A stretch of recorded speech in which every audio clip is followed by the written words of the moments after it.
Hello दोस्तों। हम देखते हैं जिस तरह से आपने पिछले सेशन में देखा था स्वरों के साथ ही अब हम आज व्यंजन का अध्ययन करेंगे। व्यंजन हमारे कई प्रकार के होते हैं, जैसे स्पर्श व्यंजन का से लेके मा तक, ऊष्म व्यंजन शा शा शा हा, अंतस्थ व्यंजन या रा ला वा, संयुक्त व्यंजन छा त्रंग गैश रा, आगत व्यंजन जा और पा आते हैं। तो आज हम पहले देखते हैं स्पर्श व्यंजन। स्पर्श व्यंजन हमारे का से लेके मा तक होते हैं, जिसमें का वर्ग, चा वर्ग, टा वर्ग, पा वर्ग, ता वर्ग इत्यादि आते हैं। इनकी संख्या 25 होती है।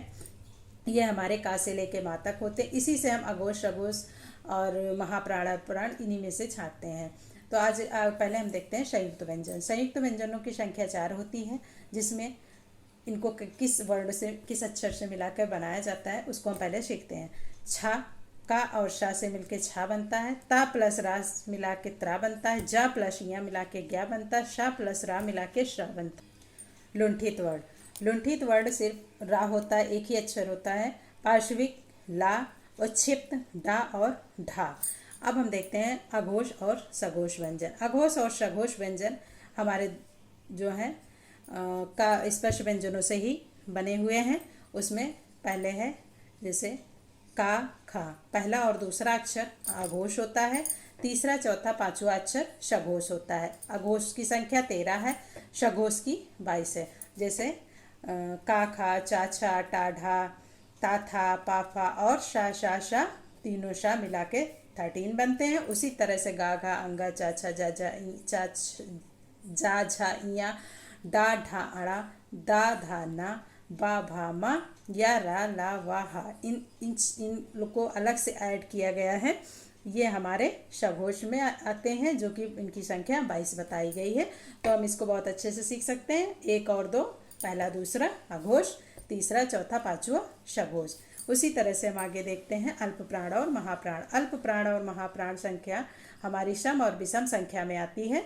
तो हम पहले देखते हैं अल्प प्राण। अल्प प्राण 1 3 5। अल्प प्राण 1 3 5 पहला, तीसरा और पांचवा अक्षर आता है। और महाप्राण में 2 4, जो कि हमारी सम संख्या है, खा और घा आती है। इसी तरह से इनको हम का वर्ग, चा वर्ग, टा वर्ग में पहचानेंगे। का गा घा, पहला, तीसरा, पांचवा, 1 3 5 2 4।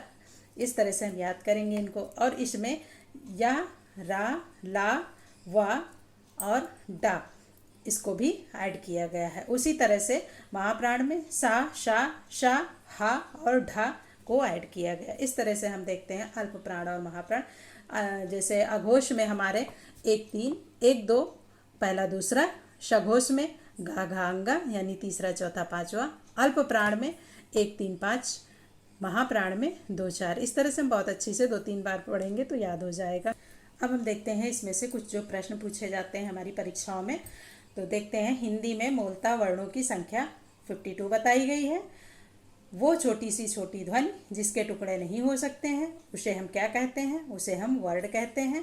कंठ ध्वनियाँ कौन सी हैं? कंठ जो हमारे की गले से स्वर निकलते हैं, का खा। ऊष्म व्यंजन कौन से हैं? ऊष्म व्यंजन शा सा सा हा, जो कि हमारे मुख में वायु के द्वारा निकलते हैं, मुख से, जिसमें वायु हमारी बाहर मुख से निकलती है, शा शा शा हा।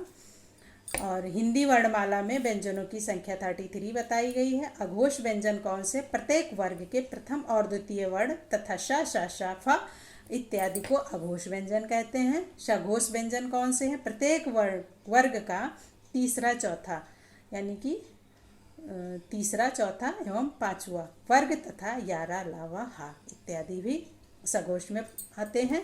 संयुक्त व्यंजन हमारे 4 होते हैं, छात्रंग गैश्रा। तो आप लोग को हमारा सेशन कैसा लगा? प्लीज़ लाइक करिए, शेयर करिए, सब्सक्राइब करिए। धन्यवाद।